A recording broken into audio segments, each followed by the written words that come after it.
We now say hello to Marina herself. Hello, Marina. Hello. It's been very busy for you recently, Marina. Last week, you performed at a pretty big concert at the Brixton Academy in London. Can you tell us a little bit about that? Yes, I performed for the NME Awards. I did a duet with Biffy Clyro. I don't know if you guys know this band, but they're a really good rock band in the UK. They're Scottish. And yeah, it was really good. The first duet I've ever done. What was the sort of setup? Was it because we talked to Florence from Florence and the Machine a little while ago. She did one with Dizzy Rascal. What was the setup for your duet? Well, there wasn't as much money for it.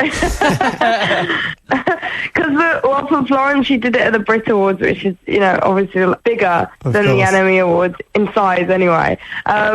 So it was just me and the three guys, and I wore a big hairy costume. It was like a black tinsel dress. I think that was the most raucous thing that happened, except for Courtney Love chatting to me excitedly before I went on, which was good for me because I'm a fan of hers. I saw you on Twitter. You seemed very excited about that particular meeting. Yeah. Well, I think for many people, her earlier work were amazing, and she's just a fascinating character, isn't she? You don't know what she's going to come up with.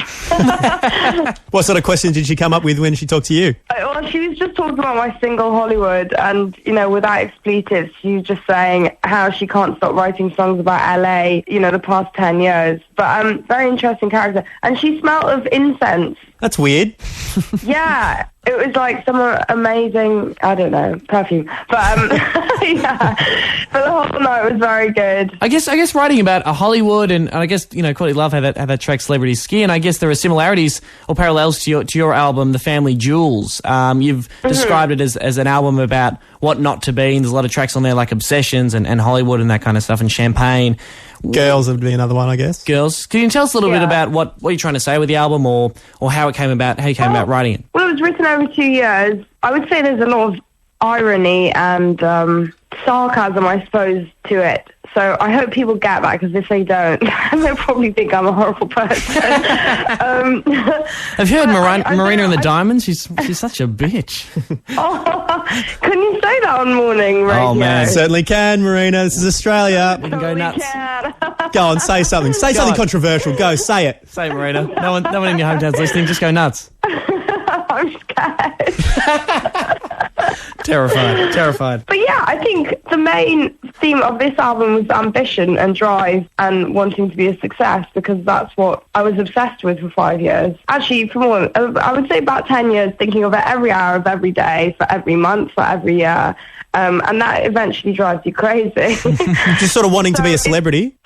Not a celebrity, but to be a singer and I suppose, to create something. And I suppose that really absorbed me for a long time. But, there are other themes on there, like what it's like to be a woman in the pop industry.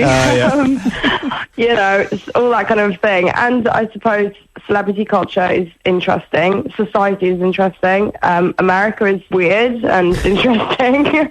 And that's what I've written about. Is it a question that comes up for you a lot? I mean, you mentioned being a woman in the recording industry. I mean, as soon as you come out, there are a lot of comparisons to like this decade's Kate Bush, and you're regularly compared to like Florence and the Machine and that kind of stuff. Does that annoy you at all, those constant comparisons? Would you rather people just look at your work as a standalone piece of work? I don't really mind. I mean, I wasn't influenced by many artists, actually, because I had quite an isolated upbringing, because I lived on in a tiny village in Wales, and so didn't listen to many bands or artists, especially people like Kate Bush, who I know now are extremely talented. So, everyone has to kind of work to prove themselves, and I really don't expect that to happen in a year for people to think, to kind of get me. So it's a compliment if I'm being compared to talented artists. What's the weirdest artist that you have been compared to? Lil Chris. Lil Chris? Lil Chris? Do you know who he is? I'm vaguely familiar with these work. I know Lil Wayne and Lil Romeo, but I haven't heard of Lil Chris. Lil Chris? Lil Bow Wow. Yeah, it's literally like Lil Bow Wow. Okay, who compared you to Lil Chris? Well, people think that my voice sounds like a man's, which it does today because I've got a cold, but apparently I sound like Lil Chris. Oh, man. Which I quite like that. You're on Triple J this morning with Tom and Alex. We're chatting to Marina Diamandis of, of course, as Marina and the Diamonds. We've been playing your track Mowgli's Road a lot recently here at Triple J. Let's have a listen to another track. Let's from branch the album out. now. Let's branch out, a bit. yeah? Let's get exciting. What track would you like for us to play right now, Marina? I would love for you to play a track called I Am Not a Robot. I Am Not a Robot. What can you tell us about this tune? It's about feeling emotionally detached from the world because, partly because of the way that technology has affected the way that we interact with people, and technically because I'm emotionally slow. All right, well, emotionally slow radio this morning. Excellent. Okay, on let's... Triple J. We're joined by Marina now from the band, and the Diamonds are everyone, Marina. The Diamonds are the audience. So anyone who goes to the show. You guys as well. Thank I you. mean, hopefully you're fans, and so you are definitely Diamonds. Does that get tricky with sort of paying everybody royalties from the sale of the album, Marina, if your entire fan base? It does. Speaking of people you've worked with, actually, Marina, I've seen you've collaborated with some pretty interesting people, including Dave Sitek from TV on the Radio. Well, with Dave, I did actually do a session with him in New York, but nothing kind of came of it, unfortunately. Sometimes that just happens with co-writes. But you never know for the future. I'm probably going to work with him again, so we'll see. Excellent. Excellent. And you actually discovered, Marina, a couple of years ago, touring for an Australian artist, Gautier.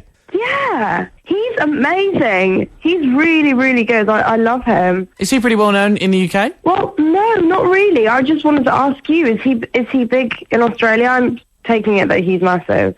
Yeah, well, he put out this one album, which was really great, and he's been he drums for another band called The Basics as well, which they sort of swap between them, I guess. Yeah, he's sort of been, it's a long-awaited sort of second release from him. I'm still waiting to see that, but yeah, he certainly is very popular.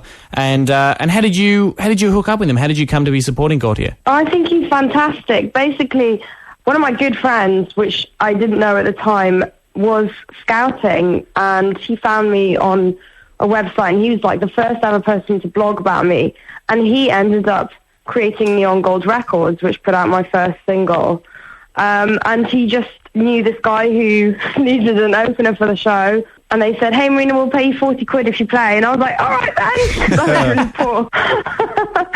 And so, I carried my crappy £100 keyboard to the show, and I met Gautier, and he was so good live, and I rarely say that about acts because, there are a lot that aren't that great, but he was brilliant. I've seen also too, Marina, a bit of your history. You actually auditioned for West End musicals and stuff like The Lion King. Well, that was the only one I ever auditioned for, and I kind of just did it for a laugh because I was like 19 when I first came to London, and I was trying absolutely anything I could in hope of meeting somebody who would help me out. And I had a bit of background in dance, and so I just thought, I'll just rock up to the Lion King audition.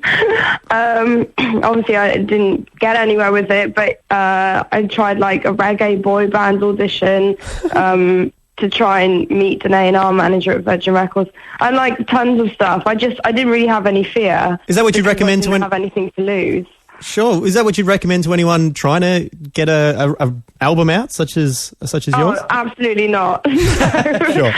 You know what? I figured out, if you're talented, you'll be discovered, and you do have to work for it. You can't just sit at home doing nothing, but you really will be found because people are so thirsty for talent, especially in London. And at the time, I didn't have any talent. I didn't write, and I couldn't sing. I was so nervous about singing in public. So it just took about 3 years of working a lot and doing my own thing. And then eventually I was found. Thank God. Yeah, excellent. Now, Marina, you mentioned you grew up in a remote village in Wales. Can you speak any Welsh, original Welsh? I'm fascinated by Wales and the language there and the accent and everything. Can you speak any actual Welsh language? I hate to disappoint you, but it's North Wales that usually has people who are fluent in Welsh, and then the South don't really get taught it, which is such a shame, because I would love to speak Welsh. It's such a rare language.